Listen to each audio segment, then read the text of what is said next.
Hello to Keep It Simple with Brian McMullen. And today's podcast is with an entrepreneur who isn't necessarily an entrepreneur yet. He understands what he needs to do, but he's working on it. He's got a great product. It's something I don't understand completely, so I don't want to talk too much about that. But he is got a product is just CBD based, and it is amazing. I've used it. My wife's I'm using it now, and we are going to be promoting him in any way we can. His name, his company is Kokopelli CBD. Kokopelli is Kokopelli, and his website is trykokopelli.com. I'm going to let him tell you a little bit more about what he does and why I'm excited about it. So appreciate you being part of this, and let's do this.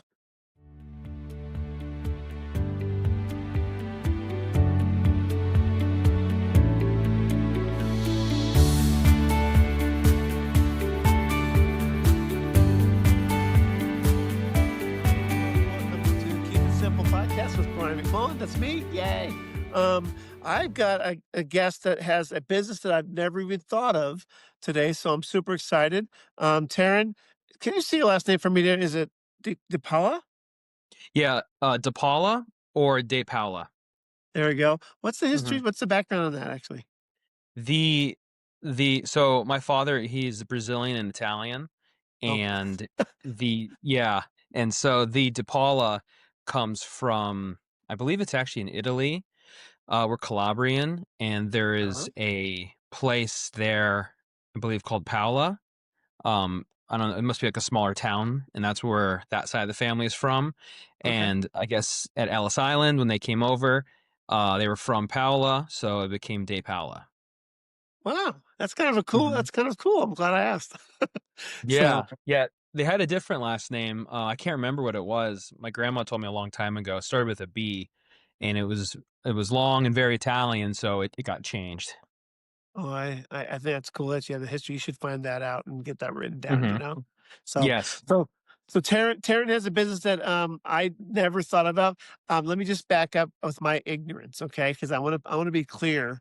Ultimately we'll talk about your business at near the end, but I was the kid who um when in seventh grade when kids back when I was a kid, seventh grade was the year that you went from elementary to junior high school, and Uh-huh. in that moment is when everybody started doing things that their parents probably didn't want them to do, and one of those was smoking pot. And so hmm I was the kid. I'm not kidding you, the kid, not maybe two others, but I was the Uh-huh. kid who knew everybody, got along with everybody, it was cool. I wasn't like the nerd or like that, but I did not touch that stuff. hmm And um, at some point in my life, um, I had been asked so many times to smoke with people that I became I'm a stubborn, so I'm like, I'm never going to smoke it now.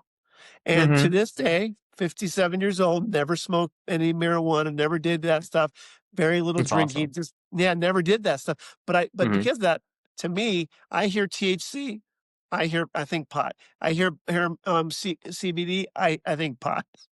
So when hmm you mentioned that the first time I talked to you, I thought, well, here we go. What's Yeah. this about?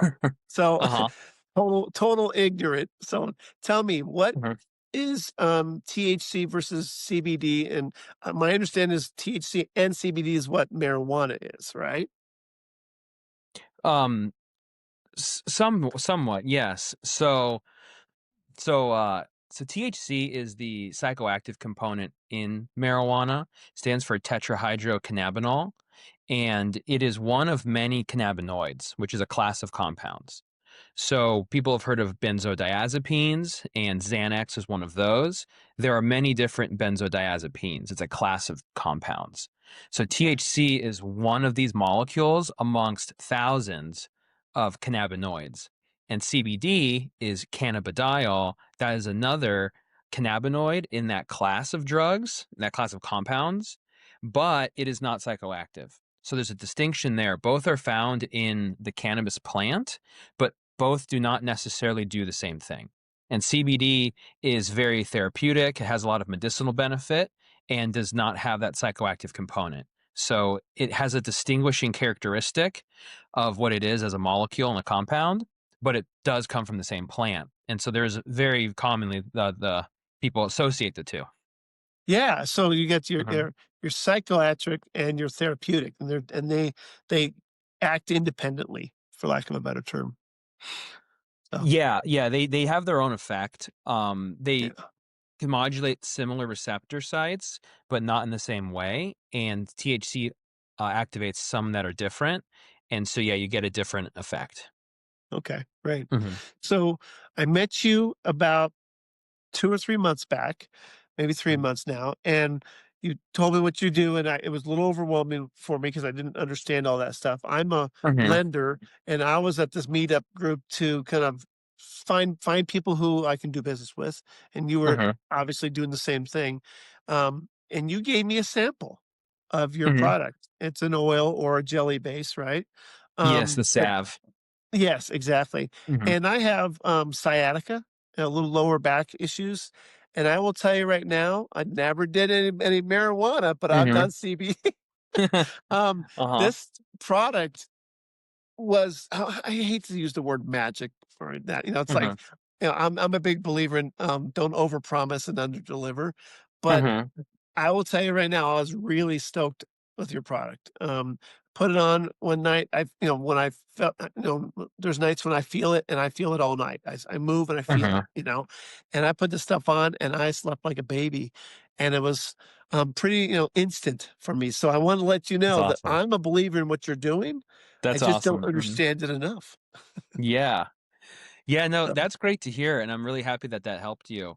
Yeah, that's a topical salve. It is a beeswax base with mhm. coconut oil and shea butter and a few other oils that are just good for your skin in general. And CBD, cannabidiol, it is lipophilic, so it dissolves in oil and wants to live in oil or be in something that's oily. So whether it's butter, coconut oil, olive oil, it does not dissolve in water. So I mix it in to the salve product. So my background is I'm a chemist, and I um, became interested in CBD because of its medicinal benefits. I studied medicine, and then I realized, there's a lot in the medical industry that people know about and use, and then there's a lot that people don't know about and don't use. And a lot of those are these natural products that are an alternative to, or can be an alternative to, typical pharmaceutical interventions. So, what you experience by applying the salve to your back is my products are very high potency. I put a lot of CBD in them, they're very concentrated. And because of that, there are receptor sites in the tissues, whether it's in the muscle or in more surface tissues, whether it's the fascia or in the skin. And for your back problems, I'm not sure, exactly what you're going through, but a lot of back issues, people have back spasms.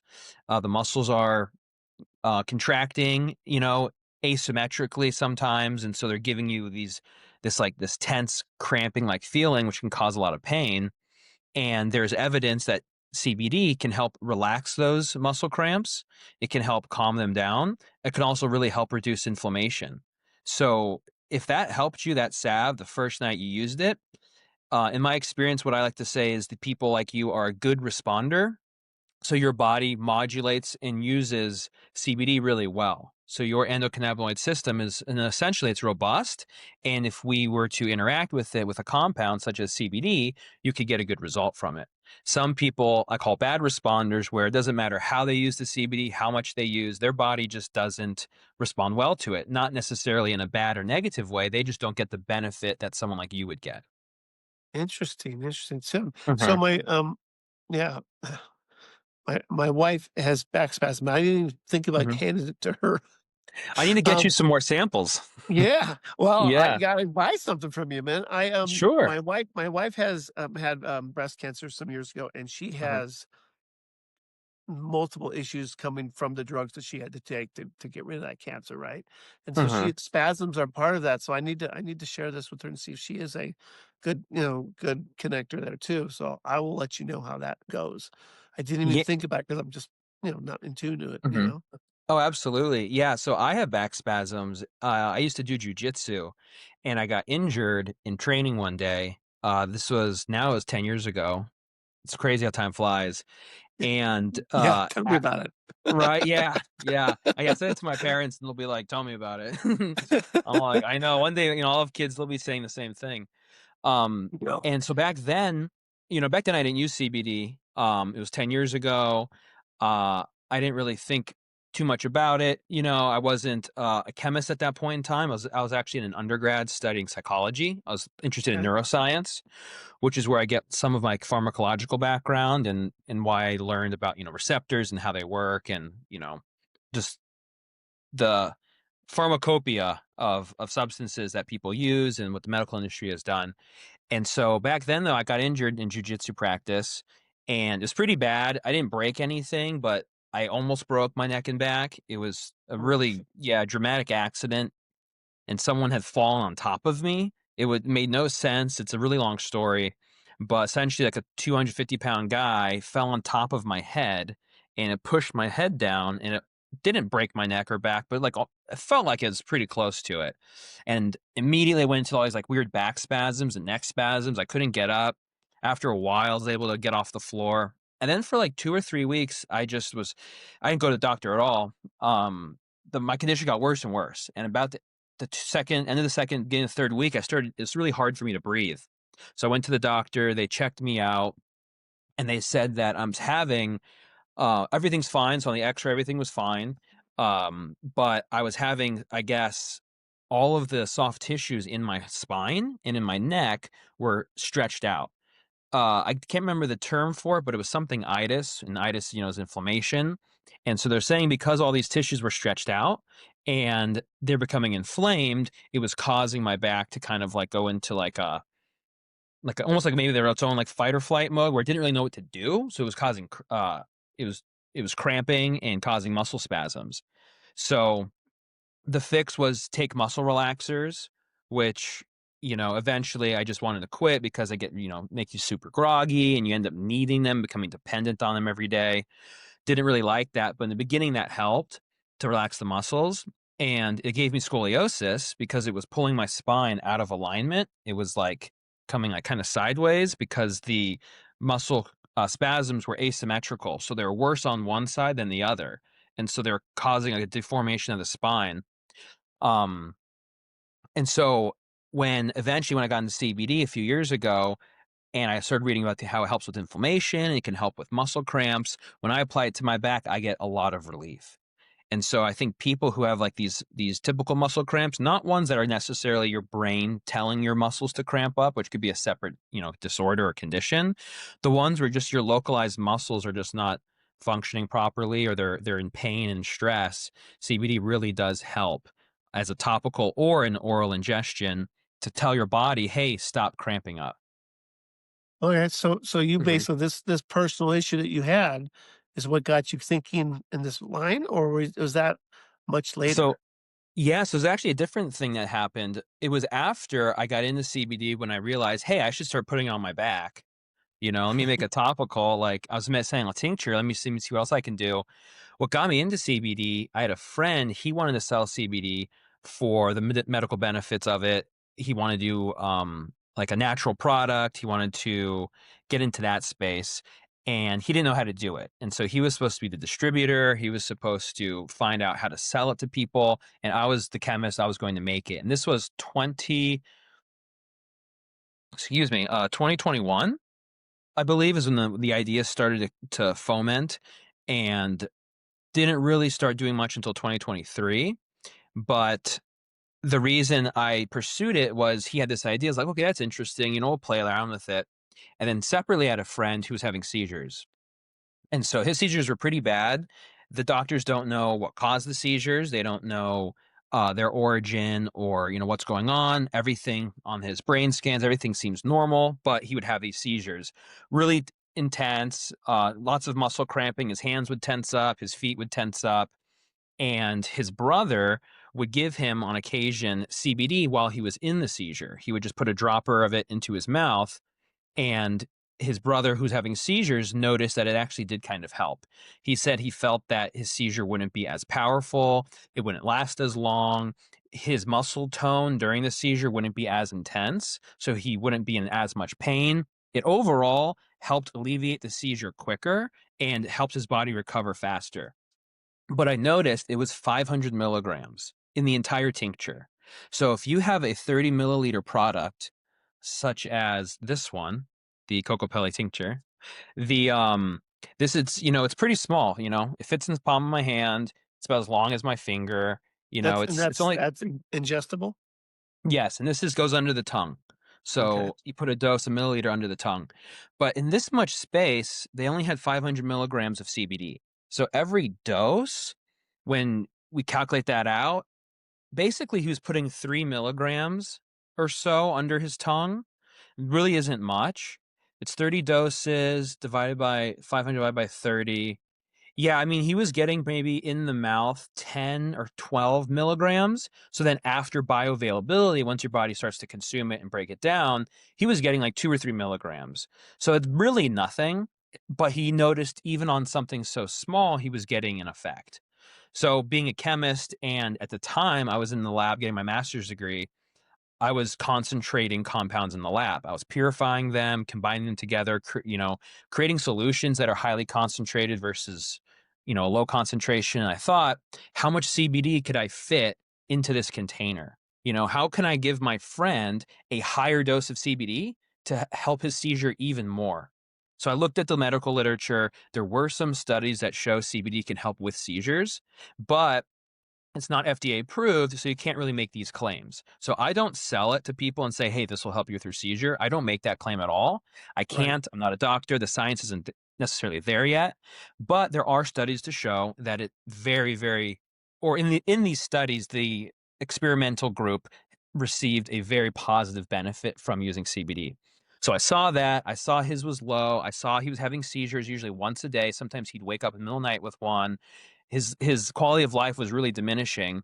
So I made a 3,000 milligram tincture. It was 6 times as potent as the one he had, and it was even more pure because I used CBD isolate. So there's nothing else in it. There's no THC. You can't get high. There's no other plant parts. So you don't, it's not like there's 100 things in this oil. I knew it was All one right. thing. Well, gave it to him. Next time he had a seizure, his brother put it into his mouth. He said within 5 minutes the seizure was over and his muscles felt fine. It was probably a very weak Hold on. seizure because yeah. Yeah. How long is a normal seizure for him time-wise? Yeah, so his seizures were like a spectrum. I would say his average seizure was probably 15 to 20 minutes. Sometimes Wow. he would yeah, yeah, it was really dramatic. I was around a couple times when he went into a seizure. He was pretty good at only hanging out with people when he felt okay because he was Right. very embarrassed by it. He didn't Yeah, wanna yeah, be yeah. around, People don't wanna you be know? around when they're not Yeah, feeling well. but I got really close, and then I saw a couple. It was pretty dramatic. He was just like a seizure, but he was kinda stuck, and yeah, 15, 20 minutes. Sometimes his seizures would be 5 or 10 minutes, but they're really weak those days, so, like, it wasn't really coming on very strong, but he's had seizures for 45 minutes. One time, I guess they brought him to the hospital because it wouldn't stop, it wouldn't end, and then they brought nothing they could really do except monitor him, so he And this started was like reporting. instant change. Yeah, within a few minutes. So he was going to the seizure and his brother put it under his tongue and it's just in his mouth and he's just there like holding his feet. And within a few minutes, I think maybe five-ish, maybe a little bit less, my friend noticed his brother's feet stopped tensing up and his feet were like more like loose and not rigid. And then his brother was looking at him and then his brother sat up and then he just kind of held his head. He's like, oh, okay, that was quick. And they were like, "Wow." So what ended up happening was I made more, gave him, several of these to use. You use 1 milliliters, 1 full dropper at a time, and he started to notice that before his seizure would occur, he'd get that halo effect where people with Uh-huh. seizures start to realize, "Oh, I think I'm gonna have a seizure."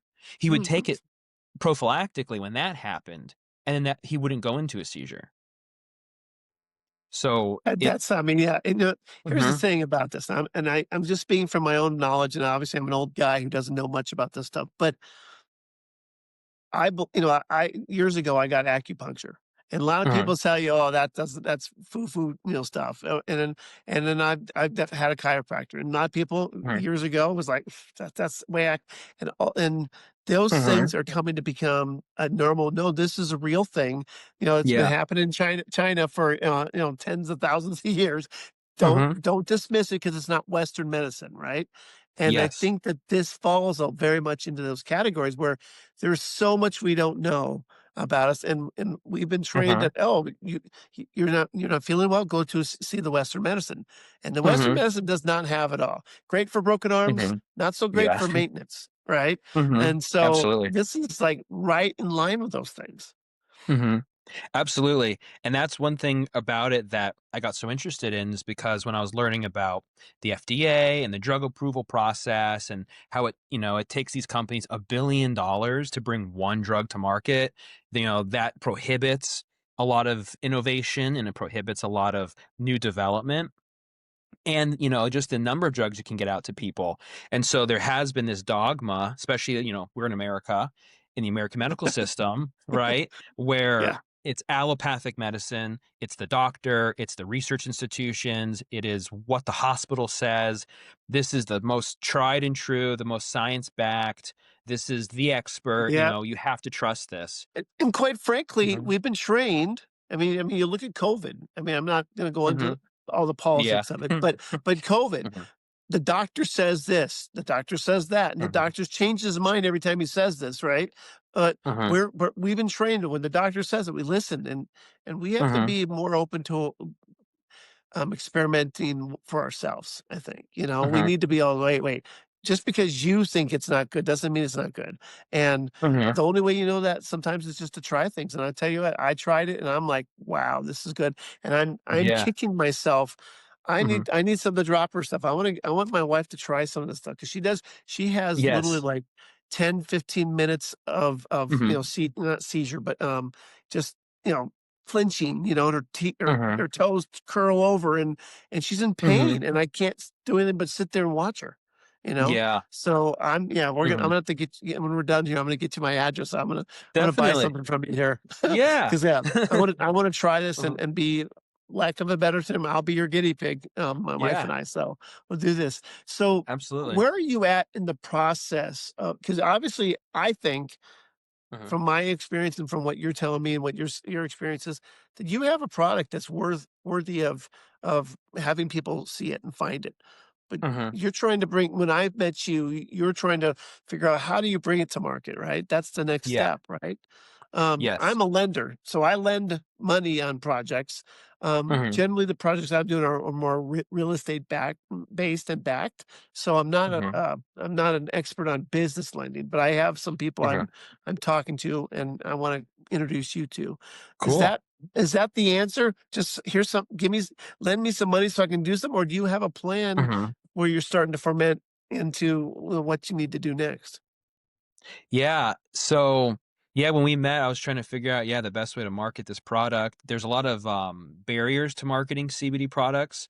It comes from the hemp plant, so people are very familiar with hemp, but with CBD in general, because it's not regulated by the FDA, right? A lot of social media and other websites, they just don't want to touch it. They don't want to Yeah, have any. yeah. Yeah. Yeah, you're right, and there's these ways of thinking that, I totally understand, if I was some publisher doing copywriting and someone wanted to put a product that's not approved by the FDA on my platform, and then someone sees it there, and then they have an issue, and then they wanna sue or something, I'm sure there's weird liability that can happen. So it's a tough space to market. I'm trying to learn all these new strategies and find out exactly what people do that works, what people, can't do or won't do.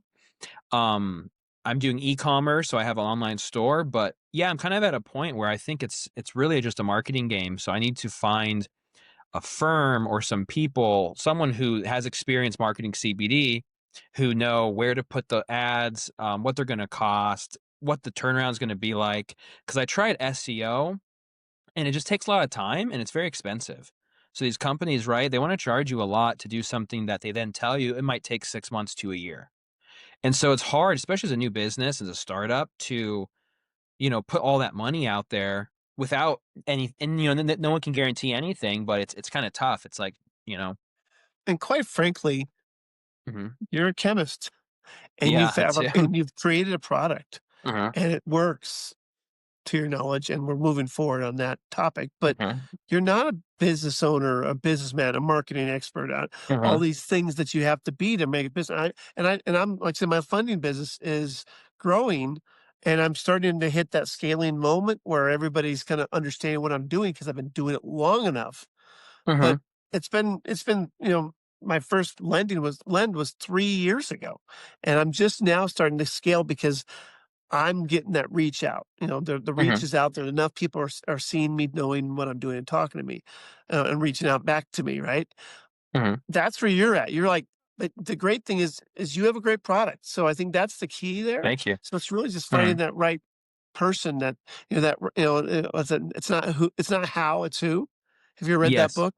Yeah, No, it's I like haven't. yeah, I need you to read just that need though. yeah, I Mhm. forget the name of the author, but it's, a great book because most of us, me majorly included in this, is I'm gonna do the lend I'm gonna figure out how to underwrite a project. I'm gonna figure out how to go find funds. I'm gonna go figure out how to find the right, relationships. I'm gonna figure out how to do a podcast. I'm gonna figure out most of us do that. And, Mhm. the book, Who Not How, is basically saying, "Hey, it's great that you have your skill. Stay with your skill. Go find the people who have their skill, and let's put this together," Mhm. right? And so I Yeah. when I met you, that's what I was thinking. And then, Mm. of course, since I've tried your product, I've been thinking of behind the scenes, like, we need to figure out a way to help Mhm. this out because I love what you're doing. So, Thank you. yeah, we're gonna figure this out. I have a couple people I'm thinking of that I'm Mhm. gonna talk to. Hopefully, someone sees this and reaches out to me or you and says, "Hey, I got an idea." But yeah, we That'd be just need the awesome. right people to see this, right? Um, Definitely. Yeah, yeah, and get it in front of the people who most will benefit from it. I've noticed, right, a lot of people who are yeah, buying the product, especially at farmers markets or through word of mouth, or from doctors' referrals. There's a neurologist, he refers his patients to my website for neuropathy. They'll buy the beautiful. tincture or the roll or the topicals. I have a roll on and a salve, and it really helps with neuropathic pain. But it's really, at this point, it's usually like an older clientele, a customer base, people who are like patients of doctors who need relief from pain, Yeah. cramping, inflammation, arthritis, neuropathy, and What's it? then yeah, sorry. No, I was just saying that's interesting because Mhm. the people who are probably the most resistant to Yes. THC and all these things that we were Mhm. growing up and we made decisions on early, are going to do it or we aren't, right? Mhm. Um, I because I decided I wasn't going to do it. I'm old enough where I wouldn't even look at this because to me that's a Mhm. taboo almost. So it's kind of Yeah. interesting that the doctor, Mhm. maybe the Western medicine doctor, but maybe Yeah. the Eastern medicine doctor, they're your connection to get finding the people to use this product. So I Mhm. think that would be obviously the marketing I can think of is you need to find a way to market after the people who are already open to these ideas, Mhm. so Absolutely. Yeah, and a lot of doctors, these MDs trained in allopathic medicine, they since there's new research and there's like a surgence of people who want to try natural things, a lot of them are turning to that as well. So like there are some doctors I've talked to who yeah, they'll refer their patients to natural products before medications if they can, or like a dermatologist I met, yeah, he'll refer people to acupuncture for certain skin conditions because there's proof that it can help. And he says you might as well try. It's so much better than taking a harsh chemical or getting a surgery, and if it yeah. doesn't work, fine. But if it does work, then that quality of life improvement for the price, and it's in basically non-invasive, depending on what you're doing, or it's not petroleum based chemical. Then let's do that. And I've seen a lot of doctors and now like naturopaths moving that way, and I think that's pretty heartening.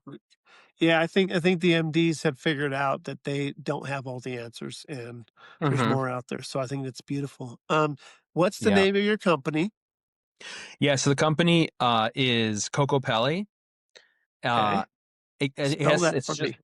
yeah, Coco. It's Kokopelli. Okay, Yeah. okay, and then is that Mhm. cocapelli.com? So the website is trycocopelli.com. Try Yeah. cocapelli.com. I love it. Cocopelli.com will bring you to like a raft company. They make awesome river gear. So shameless plug for them. If I get Yeah, on the yeah, river at some they point. got the free marketing today. Yeah, yeah. Yeah, it's a cool That's company. They got some nice stuff, and so I was like, "All right, well, let's try Coco Pelli." I Yeah. love that because Mhm. it's, go outside your box and try it. I'm super Mhm. excited about helping you in any way I can, so let's keep talking. Let's keep communicating. Absolutely. Now I'm gonna introduce to you a couple, people who would probably be a better fit for you than I is, because again, real estate Mhm. is my thing. Yeah. But yeah, let's keep talking and figure out a way we can make this happen, if you don't mind, if that's okay with Absolutely. you. Cool. Yeah, How else can we definitely. find you or hear about your product other than your website? What how else can we get hold of you? So yeah, the website trycocopay.com, Instagram, I have a new page up that I'm starting to grow for social media. That is at cocopelli_CBD. Okay. And yeah, I guess those two places, the website and the social media handle. I'm also on TikTok, at cocopellicbd, starting to make TikTok videos. And another branch or part of this business isn't just human products. I also make pet products. So I'm doing tinctures for pets, which work incredibly well because they're very concentrated, and animals respond really well to CBD. Let's talk about that. Hmm. Something I'm sure that we should have you mentioned it, but I tell me how that works. How do you know if a dog Hmm. or a cat or whatever animal you're talking about, Yeah. how do you know when this is a good product for them, and how do you Hmm. I, what is that? How does that look? Yeah. So what I've seen and what I've been a part of is that a pet owner will have their pet has some sort of condition. So typically it's split between old pets and young pets. The old pets are nearing the end of their life. They are have arthritis, they have a lot of inflammation, they're in a lot of pain. So a lot of people's older pets don't move around very much. It's hard to get up. Their daily living activities are hindered. They might have accidents in the house if their house broken because they can't get outside soon enough. Sometimes they're in too much pain to even eat, where an animal would rather just kind of sit there and not eat their food because they're just in so much pain. And so pet owners get to this point where is their quality of life, is it worth, let keeping them, alive longer while they're suffering, or should we put them down? And before you do It's a that, hard if one. those are right, it's hard, yeah. And when those are your options, it's worth trying anything. And so some pet owners go to the vet and they get gabapentin and other chemicals and stronger drugs that will work, can help with their pain, but have other side effects and don't always work. And then animals can develop a tolerance. So I've found that they'll try anything, and part of that is some natural products like CBD. So for older pets, it really helps to reduce their inflammation, helps with their arthritis, it helps with their pain signaling. So if it's pain from something else, maybe they have some sort of hip dysplasia, it can help the brain kind of turn off that pain signal. So I've had a lot of success with people's older pets where it Okay. kind of gives them a new lease on life. They get up again, they have more their personality comes back, they're running Yeah. around. And so that's really what that does there is reduces their inflammation, helps treat their pain, and they get up off the floor. Younger pets, it's the anxiety problem. So people leave their house, their dog's going to chew the floorboards, right? Ah. Or chew up the couch. Or if you have to bring your pet in the car and they're shaking uncontrollably and get really stressed out, it's really, really good at calming them down. It helps with So separation anxiety. that makes Sorry. so much sense. These are all Hmm. as you mentioned these things. I don't, again, I'm old, I just don't think about this, and my dog's, Hmm. very nervous. That's my dog. My dog's very Hmm. paranoid about everything, right? So that Yeah. could help just with that even, and of course, Yeah. I've had older dogs where they're like, they're not why aren't they eating? It's not because they Hmm. don't wanna eat, they're just in pain, and, they're Yep. not telling us, "By the way, I'm in pain," right? Hmm. Very interesting. So, you Yeah. gave me the cream, with on the shea butter, and then you gave me a Yes. small little vial that, has just an oil in it. Is that the oil that you're putting in your mouth, or is it different? Uh, if I gave you the little vial that has a little ball in it, is it Yes, like I this think so. big? Okay, if it's like Yes, this and it has like a little ball, oh, this one doesn't have it, but it's a roll-on. So it's not do not drink that one. I think I have. Oh, I'm gonna get my assistant's here. Yeah. This is It's a the one magic I trick. got. This is the one Yes, I so got. that's a sample roll-on. It's a roll-on. It's a roll-on. Mhm. Okay, so you gave me a Yes. roll-on and you gave me a cream. So Yeah. the other one is what you use for the animals would be the dropper. Yes. Yes, they get a Okay. dropper. Humans get a dropper as well because I have it for humans as well. This is like a Okay. sample. I'm trying to find a good way to sample out tincture because the dose needs to be half a milliliter or a full milliliter. And the small containers, the droppers, aren't very great. They're not very good. So I got to figure out a method to sample that out. But that goes under the tongue. You leave it there for as long as you can. I like to tell people that because often what people do is they put something under the tongue and then they swallow it very quickly. Within 30 seconds, it's already moving out of their tongue. It's going to the back of their mouth. So then they just swallow it. And when you go under the tongue, that vein there, it's called sublingual administration. There's a vein that when substances, so medicines, go under the tongue, they can dissolve into that vein. They first pass metabolism. So those liver enzymes that start to be produced when you consume something and break down the substances, it Mhm. bypasses that mechanism for the most part.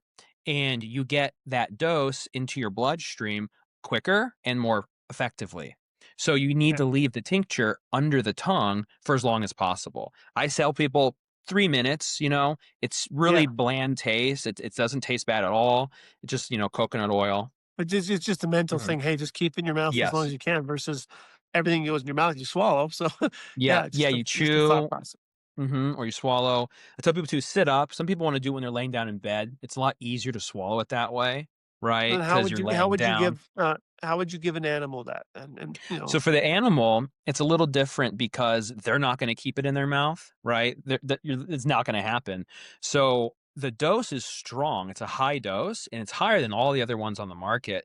And my reason behind that is because the bioavailability of CBD in the gut is around, on average, like 10 to 20%. 20% might be the high end, and the very low end for some animals is like, almost nothing. But typically, on average, you would think for a dog or a cat, 10 to 20%. So if they get a dose of 100 milligrams in a dropper and they get, let's say, 20% of that, they're going to get 20 milligrams. So that's a good dose. Other products on the market will give, after bioavailability, you're getting 1 to 3 milligrams. And it's just not enough to provide like a profound effect for the animal. You give them more, you're going to bind more receptors. It's going to stay active for a longer period of time. You're going to get a better result. And that's what I've seen with pet owners. A lot of pet owners who like the tincture, they say, "Oh, I tried CBD, but it doesn't work. Oh, I got the CBD dog treat, but I didn't see a difference." I get that a lot. And it's almost every case, 99% of the time, it's a very low dose. They're giving their dog a treat that has 5 milligrams of CBD. They're going to Yeah. bioavailability 20% of that. They're going to get 1 milligram. It's just nothing. Yeah. So with the tincture, you can put it on food. So you just put it on a treat, but it's a large dose and they eat it. Or you can just squirt it into their mouth. Some dogs Okay. really love the taste. They come up, they ask for it. Like my mom's dogs, if I bring out the tincture, they all stand. Yes. What? Yeah, they're all Really? ready and yeah, because to Interesting. them it's yeah, they like the oily taste, So they think it's like a food. interesting. Is it so it's the Mhm. same product, Yes. same okay. Yes, and Okay. my rationale there was if it's good enough for us, you're right, then it should be good enough for them. And I give There we them the go. same product, Okay. just a different label. So if you were to have both, you know which one went in the Yeah. animal's mouth and which one didn't, Yeah, yeah, yeah. Well, Mhm. I'm gonna try Cocopelli here. Thank you. So yeah, yeah, we're gonna do this. Appreciate it. So I love it, and I'll let you know how that goes. So Absolutely. very cool. Anything else you'd like to share with the world? Well, let me back up and say this. Um, Yeah. this podcast is about me meeting people, getting to know people. I have to tell you, this Mhm. selfish. That's my selfish side, but it's the basic thing is what I want to do is talk to people who are doing something a little different. You know, Mhm. um, again, 52 years old before I started buying real estate. Um, and I wanted to do it for years, but I just didn't because it wasn't, not everybody was doing it, and I was nervous. Mhm. So I stayed in my little lane, right, for many, many years. And I wish to Mhm. God I would have figured this out, in my case, real estate way earlier.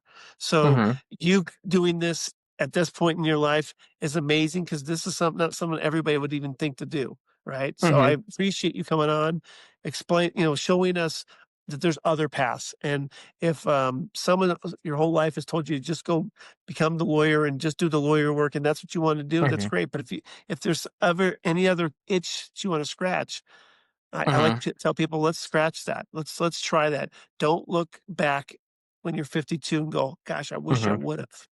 let's do this. That's what this is about. So you fit the mold perfectly for that. So Yeah. I appreciate. Yeah, That's awesome. I really appreciate that. yeah, And I feel the same way. I'm in my 30s now, and I look back at my 20s, and I'm thinking, wow, I stayed in school for a long time. There's a lot of opportunities in terms of business and getting started young and learning the way the real world works that I've had to play catch up on because I spent time as an academic for so long. It's a yeah. separate world, It is, and I do. and Uh-huh. you can't have regrets. You have to get move forward, but Hmm. yeah, and, when you lived enough life, you look back and go, "Gosh, I wish I would have," right? So, Yeah. um, there's a saying in real estate that's, "What's the best time to buy real estate?"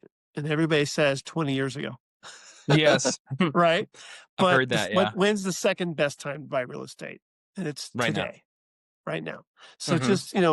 you gotta take that lesson that you learned and just go, "Okay, I wish I would've, but I can't go back, so now what am I gonna do?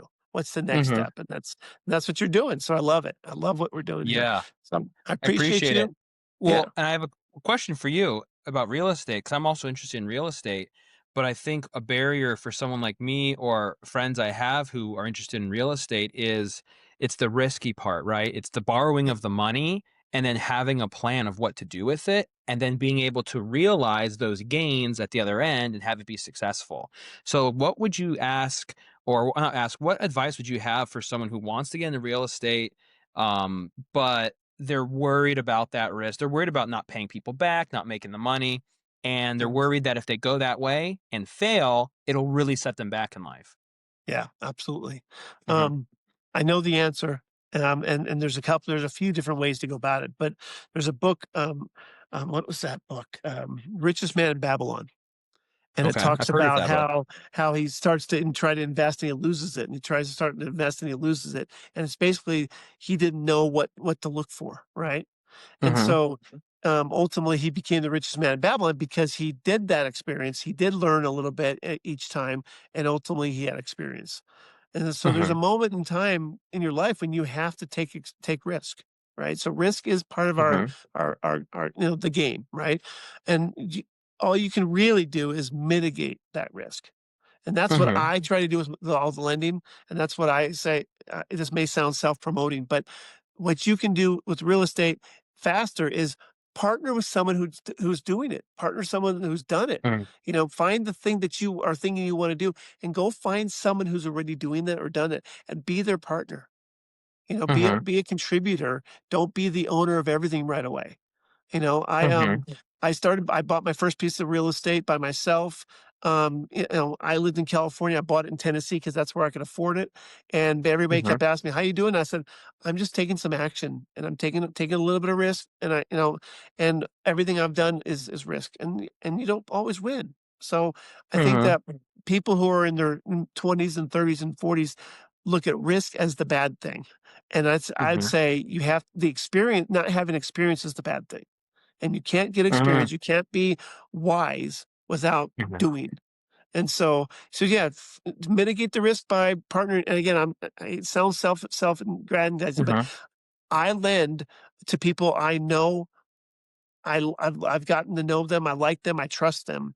That's a mhm. way I mitigate the risk. It doesn't mean that it's going to be perfect every time. I Yeah. I mitigate the risk by doing the underwriting that I've been doing for 7 years now, right? No, Mhm, 6 years, because I've learned how to underwrite. That mitigates the risk. I make sure that when we lend money, we go through title, and we make sure that all the documents are right. That's mitigating the risk. It's not taking the risk away, though. mhm. So so I see. partnering with someone who has those skills will mitigate the risk, but yeah, you're gonna have to take risk. Mhm. Um, it's hard. Yeah. Yeah, it is, and I think that's, our society in a way kinda teaches people avoid risk, you know, especially in school, they say, "Do it this way." S Thank you you. know Thank you for saying that, because what Uh-huh, school does is teaches you how to become a drone for the system. uh-huh, Don't take any risk. mhm, Go to college, get a job. These are all good things if you're mhm, utilizing them in the right way. But yeah, isn't going to college a really huge risk if you're not mhm, able to handle the school, or don't have the interest? Isn't mhm. isn't leaving your Oh, money in the yeah. bank? Yeah, leaving the money in the Mhm, bank there's inflation, but you're leaving your money in the bank. I left my money in the bank for years, earning 0. And if I Mhm. would have taken that money and done some with it and taken some risk, it would Mhm. be that much greater. So I think there's, risk isn't just losing some of your money. It's leaving your money somewhere where it's not doing anything for you. So Yes.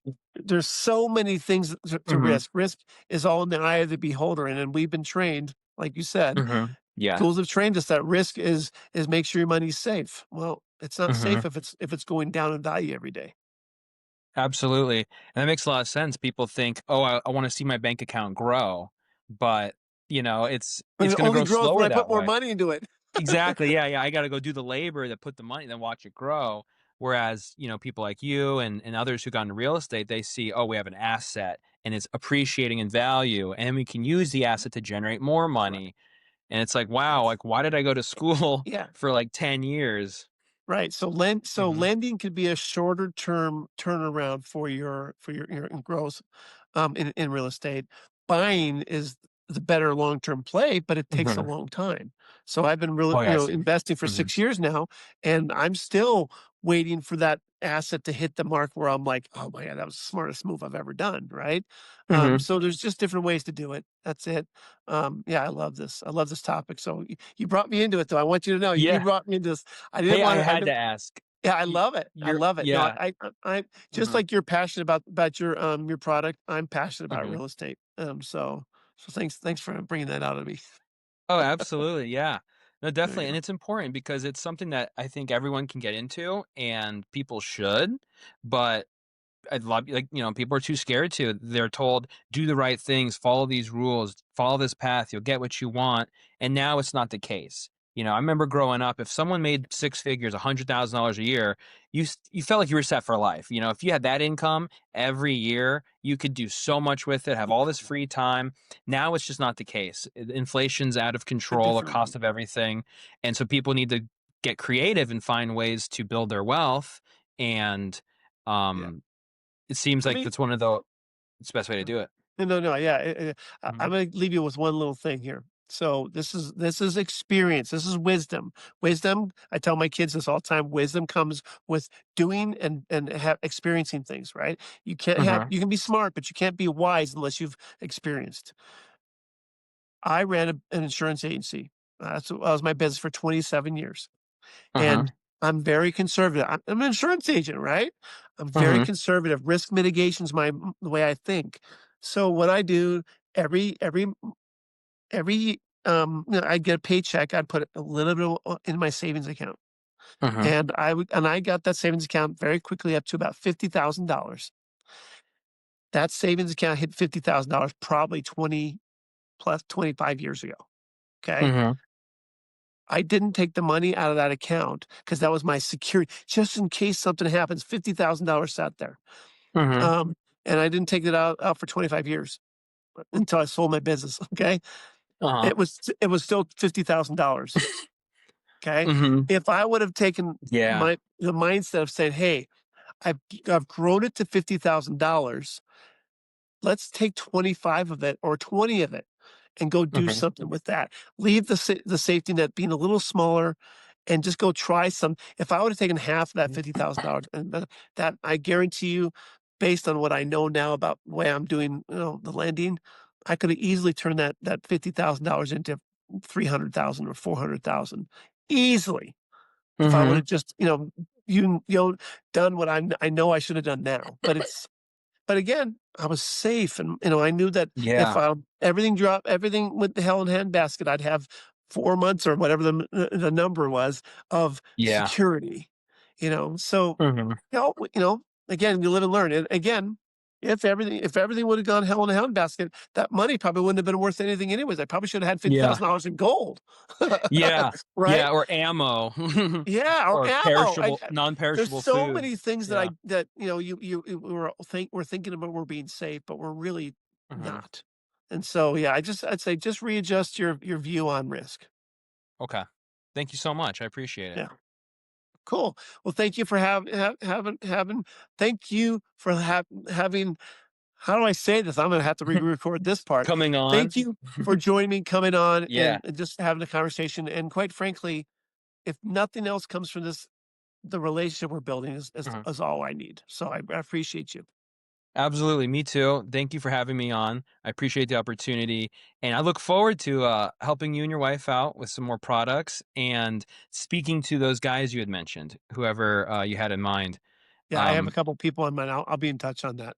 that's awesome because yeah, I'm looking to grow, get out to more people, and get more into the Yeah, pet space as well. So yeah. You need the business to run now. You have the product. yes, yeah, and that's the thing. Yeah, is now finding the people to help this work because they say as a business owner you wear so many hats, but it's so hard to do everything. And all these successful business owners, they say you have to delegate. You need a team. So It's so true, and mhm. I'm just learning that myself, by the way. I have a partner Yeah, named Taylor, and she's doing things for and Jake here is my I can't mhm. produce. I don't know what the heck I'm doing with this stuff. I can't get it out there, in a timely manner. I can't do clips and cuts, and I just don't do that stuff. So you need to Yeah, have people do what they're doing, they're good at, and then I'll do what I'm good at, and together we're gonna build something great. mhm. So that's the idea. Yeah, So cool. absolutely. Well, thank you, sir. I appreciate you.